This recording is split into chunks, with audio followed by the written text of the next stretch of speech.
The next bill that we are going to be bringing up is Representative Engen's bill, House File 325. And I will move, what we're going to do with that bill is we're going to hear the testimony and take care of business here. And then we're going to lay it over in the committee for some additional work. And we'll get to that discussion as we move on as to why there's going to be a layover. Representative Engen, welcome to the committee. Thank you for your patience today, sir. If you will go ahead and talk to us about House File 325. Yeah, thank you, Mr. Chair, and thank you, members. So today, before I get into my bill, I want to share a quote with you from Kathleen Dial, who is the sister of Margaret Caldwell, who tragically passed away at the age of 29 after many years of substance abuse disorder when it came to flavored nitrous oxide. Her quote says, "She would tell us, 'I'm buying this legally and I'm not doing anything wrong with this.'" That's what we're trying to solve here today, members.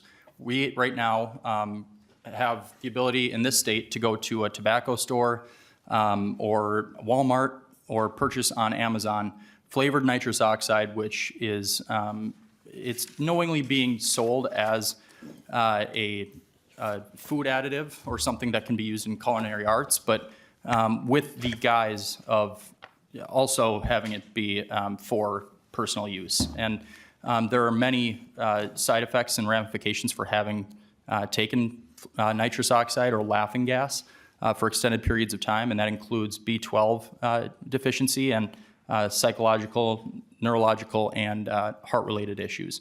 So today, my bill hopes to curtail this massive spike in use that we've seen across the country. I believe that there was a 56% increase in the past 2 years of use amongst Generation Z.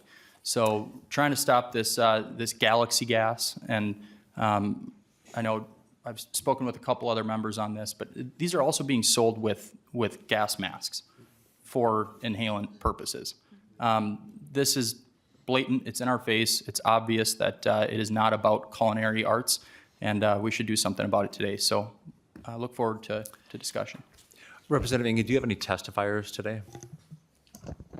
I don't believe so. I was going to bring in one of these galaxy gases, but they were out at the local tobacco store that I stopped in.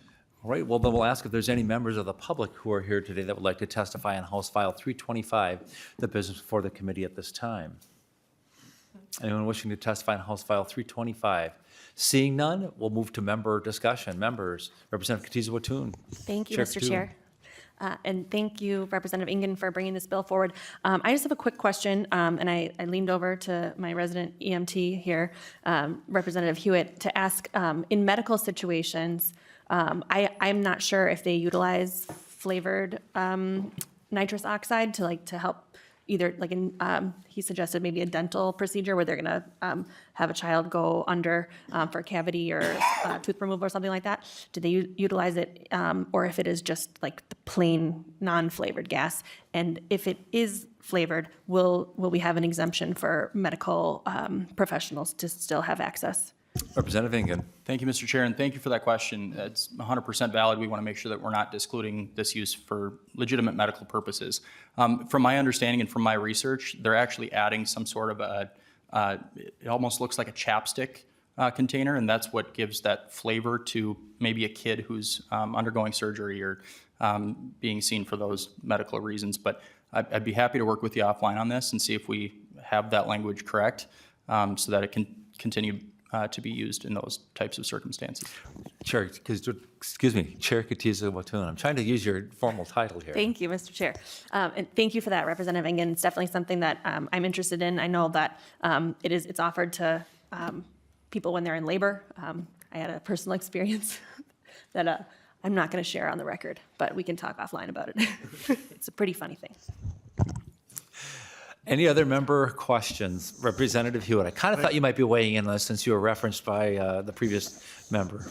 No, this isn't about medical stuff. This is more about, so Mr. Chair, thank you. And Representative Engen, just curious, is this flavored stuff, have you found in your research, just this question I have about, did you find anything where the bakers, I know this is used in whipped cream, I believe, or other things that need to be compressed. Is that what it's used for? And are bakers using the flavored stuff? I'm just curious.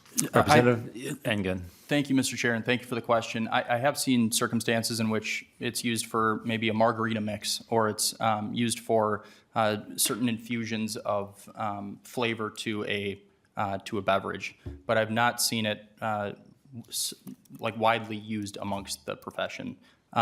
It really is being sold and marketed as something for personal use as an inhalant. And I actually have some pictures here, and I wish that they were in color because these things are obviously being marketed and geared towards children. Here's a vanilla cupcake flavor. There's a strawberry flavor. This is $54 on Amazon and Walmart.com. And they list 99.99% purity for personal use. So even though they're pretending that this isn't for inhalant purposes, it's Representative pretty Engen, we obvious do that it have is. this handout, if that's one you were referencing, that was in members' packets. That is one of them, yes, Yep. Mr. Chair. Representative Hewitt, follow-up? Yeah, real quick, Chair, thank you, and thank you, Representative Engen. Yeah, this, I've been on scenes where these bottles have been everywhere. This stuff has a short life, so we could treat it real quick, but if we're not there, we're not gonna be able to help them. It can hamper breathing, but interesting bill. I'll be looking forward to seeing more on it. Representative Smith? Thank you, Chair, and thank you, Rep. Ingen. Yeah, it is an interesting bill. I don't really know anything about it, so this is just an open question. Maybe we should talk offline about this. But, I mean, in Commerce Committee, we regulate substances that intoxicate people all the time. So, and obviously, we don't want this to go to children. That's, I think, something we can all agree on. But why kind of an outright ban rather than adding restrictions? I mean, you mentioned you went to a tobacco shop, right? They sell all kinds of stuff there that intoxicate people that are legal within certain realms. Just like open question, like why that route instead of just like an open ban? Representative Engen? Thank you, Mr. Chair, and thank you for the question. Yeah, you definitely don't want to take a sledgehammer to a scalpel based issue that you could try to find a different avenue on. But this is so pervasive and it's so widely accessible and available that I believe that that's the best form of action. And other states are pursuing similar legislation to try to curtail this. Representative West has a question, and he's on Zoom. Representative West, followed by Representative Reimer. Thank you, Mr. Chair, and thank you, Representative Engen, for bringing this bill forward. I'm generally opposed to flavor bans for most things, but what you lay out here is the case in Minnesota. It's a dangerous substance that will kill you, unlike THC. So approaching a flavor ban in this sense for retail sale makes a lot of sense. I would be opposed to any kind of outright ban on the retail sale of this because people would use it for non-inhalant purposes, but flavoring obviously is primarily inhalant purposes. And I think it's my understanding, and please correct me if I'm wrong, that this only applies to selling direct to consumers. So say a restaurant wanted to do a margarita with a, enhanced flavor whip on top, that restaurant would still be able to purchase this, or is that not the case in this bill? Thank you, Mr. Chair, and no follow-up. We'll ask the bill author, Representative Engen. Yeah, that is how the bill is currently structured, that if you are a consumer, you cannot purchase the flavored nitrous oxide or galaxy gas as it's being referred to. But if you are a business, you can still purchase that. So it's still available, Representative Engen, for commercial application, I think is what it boils down to. That's with correct. Representative West's question. Very good. Representative West, follow-up? Representative Reimer? No, Mr. Chair. Oh, there we are. Representative West, go ahead.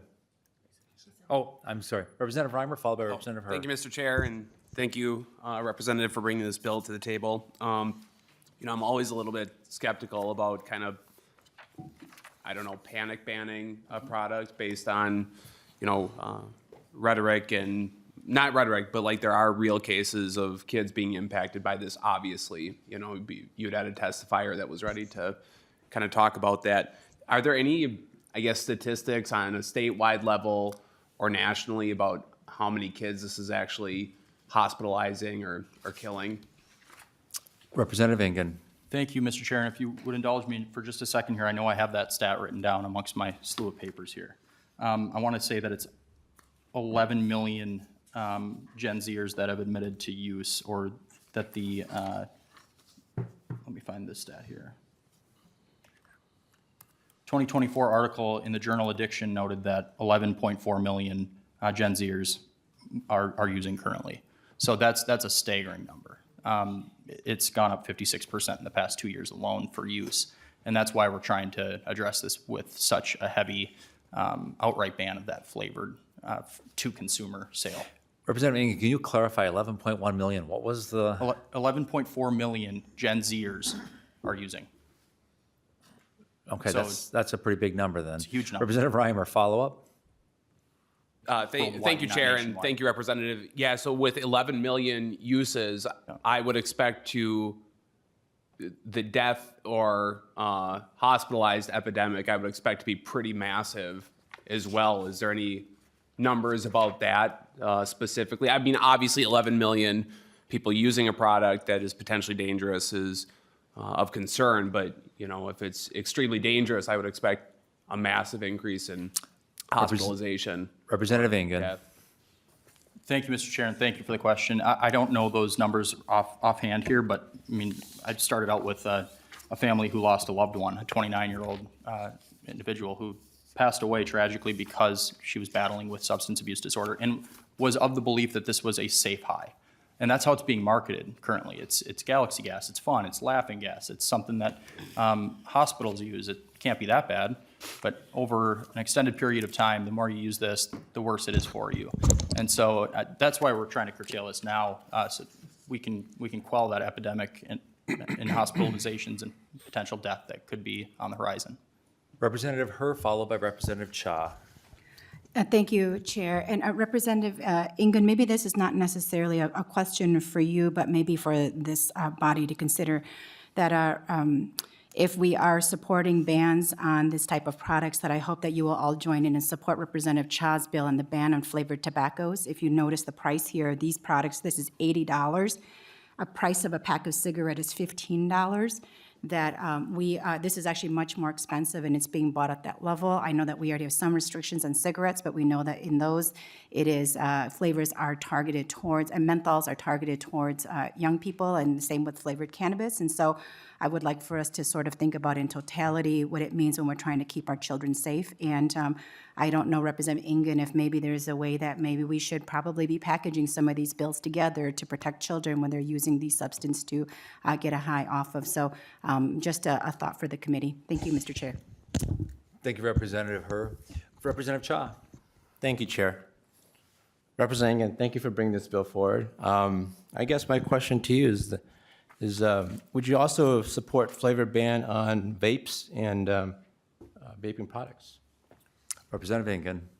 Thank you, Mr. Chair, and thank you for the question. I think it's outside the realm of what I'm trying to do with this bill, which is save kids from neurological and cardiovascular damage from extended long-term use of this. But the FDA actually came out with a recent study showing that flavored non-tobacco nicotine-based products are quelling or getting people off of tobacco-based carcinogenic products. So I think that's a completely separate discussion to have, but I'm still willing to have that offline. I will remind members that the bill is going to be laid over, and if you have individual questions, it might be a great opportunity to visit with the bill author on that. But Representative Cha, I will give you a follow-up, and then we'll go to Representative Faulkner. Well, thank you for that answer. And definitely, I would like to have a offline conversation because when we're talking about flavored flavored products and stuff that are impacting our youth and Minnesotan children, I think that we should be inclusive of all products and just not selective. Thank you. Thank you, Representative Cha. Representative Faulkner. Thank you, Chair. And thank you, Representative Ingen, for bringing this forward. It's just probably a short question. I'm just wondering if other states are enacting similar bills, looking at this. Does your language mimic other states? Just like, as a test case, what's going on out there and how are we matching up with others? Representative Ingen. Thank you, Mr. Chair, and thank you for the question. I know Florida is pursuing legislation. This is not from another state. This was written just with nonpartisan staff, and we kind of worked through it. Whether or not it was going to be an outright ban of sale to a direct consumer, but we determined that the best path forward was through that flavored route, which is really what's being geared towards kids and what's being sold behind the counter at a local tobacco store, or at Walmart, on Amazon, on eBay. So we went that route, but other states are pursuing similar legislation right now. All right, thank you. All right, with that, and seeing no other member questions, we'll lay the bill over at this time. Thank you, Representative Ingen. Appreciate your time. Thank you, Mr. Chair.